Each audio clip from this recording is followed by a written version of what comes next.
It's really interesting that you've broken off, like a whole separate professional services team from customer success team. And it sounded like you did that fairly early on, or was it all a customer success person doing the implementations themselves? Because I think at Lattice, like that was a later evolution in our life cycle. How did you think about that? And I guess why is implementation so important to the customer success motion in general?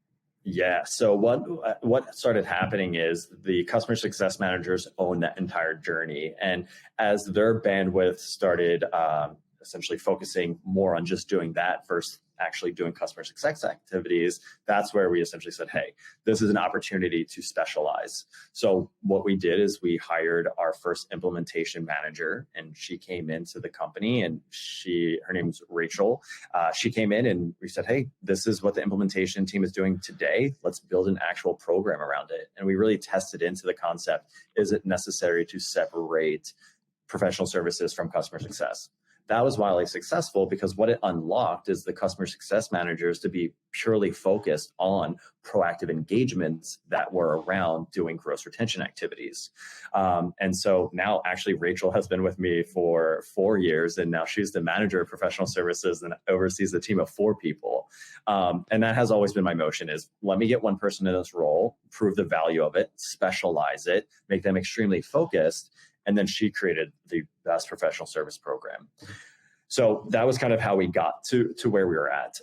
Where that came from was Patient Pop. That was actually the previous model that they had, was professional services and implementation were separate from the actual customer success team. So that kind of was just something that I grew with, and then actually worked really well of getting everyone focused. Why it's so important is I believe you have one shot, like one opportunity, sound like 8 Mile, but right, like to really get a software launched correctly. And it's even more true with our customer base. So today we're selling into organizations that, people have never used a phone to do their job before, right? So we're coming in and, there's definitely the energy of like, I don't need a phone to do my job. I've been doing this for 30 years, right? And so we really specialize that, like, hey, our customers don't buy software all the time. So for the implementation managers, take the role of being prescriptive and consultative so we can go in there and say, this is best practices. We've implemented 4,000 people, and based off our experience, this is how we recommend that you do it.